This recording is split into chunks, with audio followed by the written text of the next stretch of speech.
আজকের ভিডিওতে আমরা ক্লাস 9-এর ভৌতবিজ্ঞানের মোলের ধারণা চ্যাপ্টার থেকে একটা অঙ্ক করব।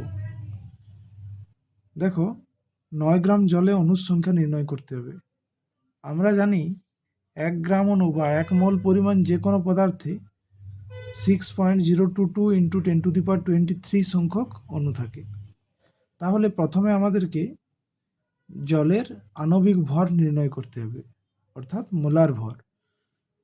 দেখো, তাহলে H2O, জলের সংকেত H2O, তাহলে এর আণবিক ভর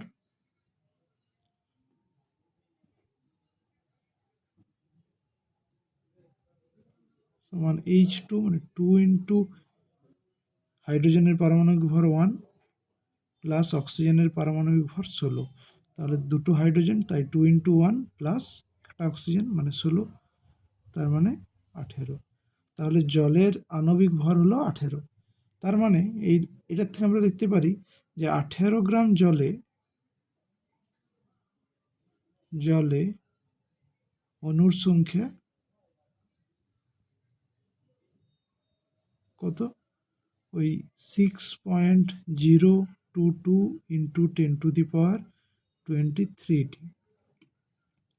তাহলে 18 গ্রাম জলে অণুর সংখ্যা 6.022 × 10⁻23। তাহলে 1 গ্রাম জলে অণুর সংখ্যা কত হবে?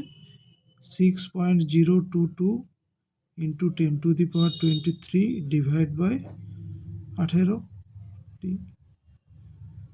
তাহলে 9 গ্রাম জলে অণুর সংখ্যা 6.022 × 10⁻23 / 18 × 9। তাহলে কাটাকাটি করে 9 × 2 = 18, 2 দিয়ে ভাগ, 3.011 × 10⁻23। তাহলে পেয়ে গেলাম যে 9 গ্রাম জলে অণুর সংখ্যা কত? 3.011 × 10⁻23।